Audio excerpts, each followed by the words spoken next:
They'd been screaming for 2 hours. 50,000 voices. 50,000 people who'd saved for months, traveled across the Philippines, waited in impossible lines just to be in the same stadium as Michael Jackson. And Michael was smiling at them, but his eyes were somewhere else entirely. November 24th, 1996. Rizal Memorial Stadium, Manila, Philippines.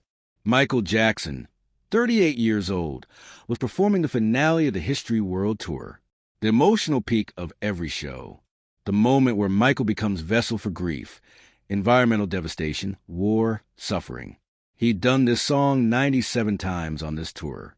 Knew every beat, every gesture, every moment where the crowd gasps. Tonight was different.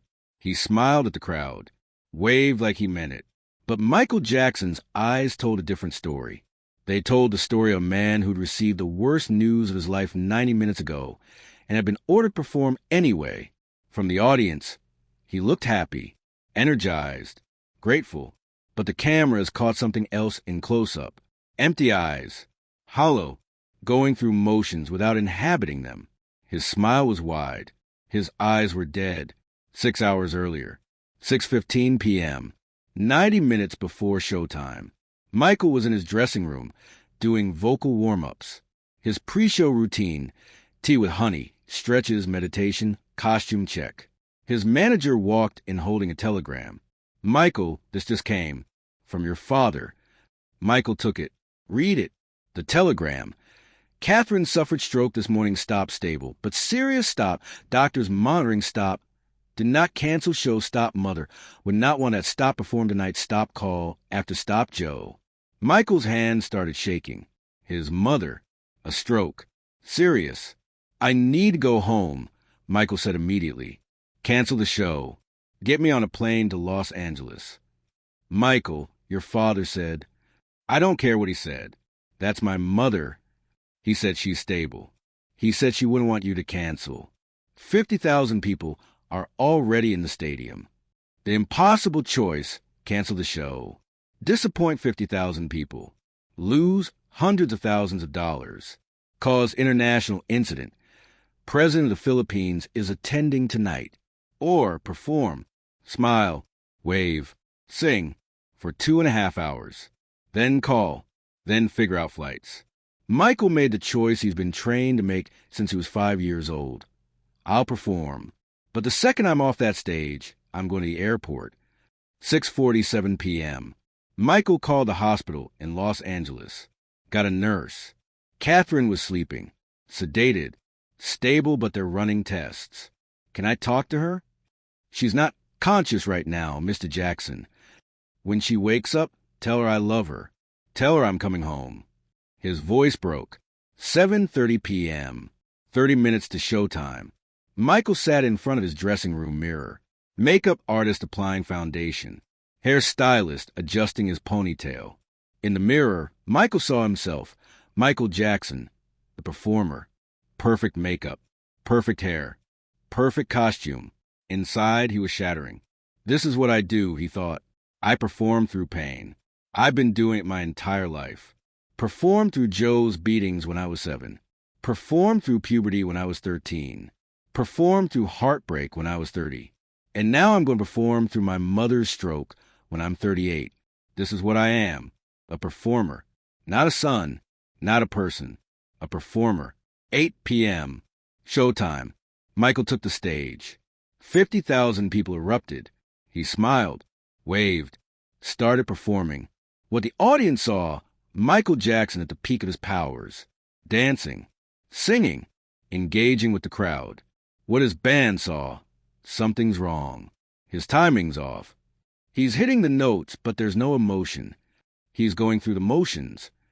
What Michael felt, nothing. Numbness, autopilot. He could perform this show in his sleep. His body knew every move. His voice knew every note. So his body performed while his mind was 7,000 miles away in a Los Angeles hospital. During one of the ballads, Michael scanned the VIP section. Standard performer move. Acknowledged the important guests. His eyes landed on a woman, mid-30s, Filipino, beautiful, wearing a simple black dress. She wasn't smiling. wasn't screaming, wasn't taking photos. She was watching him with an expression that made his chest tighten. Concern, sadness, recognition. Michael knew that face. Dr. Elena Reyes, the woman he almost married 12 years ago. If you are enjoying this story, please subscribe to support the channel. The woman who walked away and never looked back. And she was watching him perform through grief. And she knew, somehow she knew, 21 years earlier, July 1975, Manila, Philippines. The Jackson 5 were on their first Asian tour. Michael was 16 years old. Catherine Jackson got food poisoning. Severe, dehydrated, needed medical attention. The hotel called a doctor. Dr. Antonio Reyes brought his daughter Elena, 13, who was studying to be a doctor herself. Elena watched her father treat Catherine. Watched Michael pace nervously. "Your mother will be fine," Elena said in perfect English.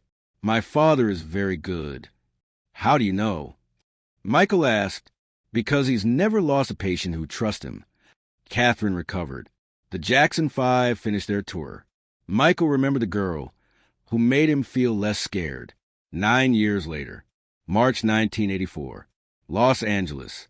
Dr. Elena Reyes, now 22, had just completed medical school at UCLA. Cardiology specialist, working at Cedars-Sinai. She was at a medical charity event. So was Michael Jackson, 25 years old, Thriller era, biggest star in the world. He recognized her immediately. "You're the doctor's daughter." From Manila, 1975. She was shocked he remembered. "You remember that? You told me your father never lost a patient who trusted him." My mother recovered the next day. They started talking. 3 hours straight. Elena was different from every woman Michael had met. Successful in her own right. Didn't care about his fame. Treated him like a regular person. For 6 months, March to September 1984, they dated in secret. Michael would visit her small apartment. She'd cook Filipino food.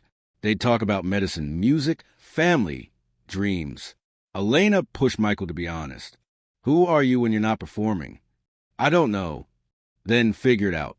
Because I'm not interested in dating Michael Jackson the performer. I want to know Michael the person." She demanded he be real. Demanded he stop performing even in private. "You're doing it right now," she'd say. "You're performing, boyfriend. Just be yourself." "What if myself isn't enough?" "Then I'll tell you. But you have to try." September 1984. Elena gave Michael an ultimatum. "I love you, but I can't keep being your secret. Can you imagine a real future with me? Marriage, family, a life that's not hidden." Michael panicked. "My career is at a crucial point. If the press finds out, if Joe finds out, I'm not asking you to announce it on MTV. I'm asking if you can imagine choosing me over performance, over what everyone else needs you to be." Michael couldn't answer. Elena made a decision. "Michael, I'm walking away, not because I don't love you, but because loving you means watching you destroy yourself trying to make everyone happy, except yourself. And I can't enable that." "What does that mean?" "It means you'll perform until you die. You'll smile until your face breaks. You'll give and give until there's nothing left. And if I stay, I'll watch it happen." She left. Michael told himself she didn't understand, but he never forgot her. Now, November 24th, 1996, Dr. Elena Reyes was watching Michael Jackson perform to 50,000 people, and she could see what no one else could. He wasn't performing. He was drowning. 10:47 p.m. The finale. This was the emotional peak. The song where Michael poured everything out. Tonight, he poured out 38 years of performing through pain. What the audience saw, Michael singing with passion, crying real tears, collapsing to his knees during the climax. What Elena saw, a man having a breakdown in front of 50,000 people and disguising it as performance. His tears weren't artistic. They were real grief. His collapse wasn't choreographed. He genuinely couldn't stand. His voice cracks weren't planned. He was genuinely breaking. During the final moments, Michael's eyes found Elena again in the VIP section. She was crying, not performative crying, Real, empathetic tears. And Michael understood. She knows. She sees through the performance. She always did. The song ended. Michael stayed on his knees longer than usual. The audience thought it was part of the show. The band knew it wasn't. His dancers helped him up. He smiled, waved, took his bows. The smile was wide. The eyes were destroyed. 10:58 p.m. Michael walked off stage. The moment he was out of audience view, his legs gave out. Security caught him. "Michael, what's wrong?" "I need to sit down." They got him to his dressing room. He collapsed into a chair. His manager, "Michael, that was incredible." The president loved it. "My mother had a stroke," Michael said flatly. "I found out 90 minutes before the show. I just performed for 2.5 hours knowing my mother might die, and I'm 7,000 miles away." Silence. "Why didn't you tell us?" "Because what would you have done? Canceled? I did what I always do. I performed. Because that's what I am. That's all I am." 11:15 p.m. There was a knock. "Mr. Jackson, there's a woman here. Says her name is Dr. Elena Reyes. Says she needs to see you." "Let her in," Michael said immediately. Elena walked in. Hadn't seen Michael in 12 years. He was still in his performance clothes. Makeup running from sweat and tears. Sitting with his head in his hands. "Hi, Michael," Elena said quietly. He looked up. "You were in the audience." "I was." Why were you?" "I'm a cardiologist at Philippine Heart Center. We were given VIP tickets. I didn't know you'd be here tonight." Silence. 12 years of it. "You saw." Michael said, not a question. "I saw." "What did you see?" "I saw a man performing through the worst pain of his life. I saw someone who'd forgotten how to be anything except what other people need him to be." "Your mother," Elena said, "something happened." I could see it. "How did you know?" "Because I'm a doctor, and because I knew you, and I could see you weren't performing grief. You were experiencing it and disguising it as art." Michael broke, told her everything. The telegram, the stroke, the choice to perform anyway. "I should have canceled," Michael said, "but I did what I always do. I performed." "Why?" "Because that's what I am. That's what everyone needs me to be." Elena sat down across from him. "Michael, do you remember why I left? You said I was destroying myself, that you couldn't watch it happen. Do you understand now? What I meant?" "Tell me." "I didn't leave because I didn't love you. I left because I loved you too much to watch you kill yourself slowly by being whatever everyone else needed. In 1984, you were 25 years old. Thriller had just made you the biggest star in the world. And you were miserable. But you couldn't admit it because admitting it meant disappointing everyone. I would watch you perform, not on stage, in private with me, and I'd see you calculating. What does Elena need me to be right now? You were never just yourself. And I realized, if I stay, I become another person you perform for. Another person whose needs you prioritize over your own. So I left, not because you weren't enough, but because I needed you to learn that you're allowed to choose yourself. That you're allowed to cancel the show when your mother has a stroke. That you're allowed to be human instead of perfect." Michael crying, "But I can't choose myself. Because if I do, I disappoint everyone. And what about you? What happens when you never choose yourself?" "I don't know. This, I guess, performing through my mother's stroke, smiling when I'm dying inside." "Michael, when was the last time you said no to someone? When was the last time you chose what you needed over what someone else wanted?" Long silence. "I can't remember. That's what I was afraid of." Elena stood. "Michael, I didn't come here to lecture you. I came because I saw you breaking apart on that stage. But I need to tell you something." "What?" "I'm married now. For years. To another doctor. We have a daughter." Michael's face showed pain, but not surprise. "I'm not here to rekindle anything. I'm here to tell you what I should have told you 12 years ago. You are enough, not Michael Jackson, performer. You, the person underneath all of it. You're enough exactly as you are. You don't have to earn love by performing. You don't have to smile through grief to deserve care. But I don't know how to be that person anymore. Then learn.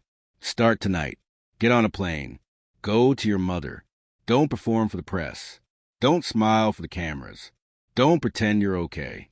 Just be a son whose mother is sick and who's scared. You're allowed to be human, Michael. You're allowed to not be perfect. You're allowed to choose yourself. 11:47 p.m. Michael's manager walked in. Michael, we need to do the post-show press conference. President Ramos wants photos.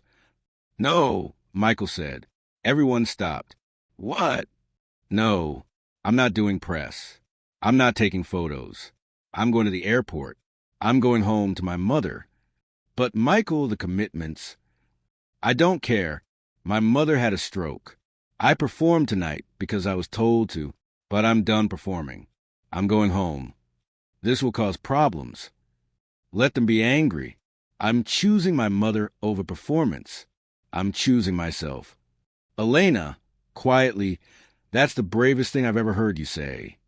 November 25th, 1996. Los Angeles. Michael arrived at the hospital. Catherine was awake. Weak but awake. Baby, she said, you didn't have to cancel. I didn't cancel. I performed. Then I came home. Because you're more important than any show. Catherine cried. Michael cried. For the first time in his life, he chose being a son over being a performer. The press reaction was inevitable. Michael Jackson, snubbed president, leaves Manila without explanation. Joe Jackson called, furious. You embarrass the family. Michael, my mother almost died. I came home. If that embarrassed you, I don't care. 6 months later, May 1997, Michael received a letter from Elena. Dear Michael, I heard what you did. Walking away from the press, from the obligations, from the performance. I know it wasn't easy, but I'm proud of you. For the first time since I've known you, you chose yourself. That's not selfish. That's survival. You were always enough. I hope you finally believe that. With love, Elena. Michael kept the letter. Read it when he doubted himself. June 2009. This is it, rehearsals. In an interview, someone asked, what's the hardest performance you ever gave? Manila, 1996. My mother had a stroke that morning. I was told to perform anyway. So I did. How did you get through it? I didn't. I performed through it. There's a difference. Getting through it means you feel it and survive. Performing through it means you bury it and pretend. What changed? Someone I loved once told me, you're allowed to be human. It took me 38 years to believe her. Michael, alone, looking at Elena's letter. You were always enough. Some lessons take a lifetime to learn. Some permissions take 38 years to accept. You don't have to perform to deserve love. You don't have to smile through grief to be worthy. You're allowed to be human. Even if you're Michael Jackson. He smiled at the crowd. But Michael Jackson's eyes told a different story. They told the story of a man who'd been performing since he was 5, who'd learned that love was conditional on perfection. But that night, someone who knew him saw the truth. The performance was killing him. And the bravest thing he could do was stop smiling, stop waving, stop performing. And finally, after 38 years, choose himself. If you like this story, please subscribe to support this channel.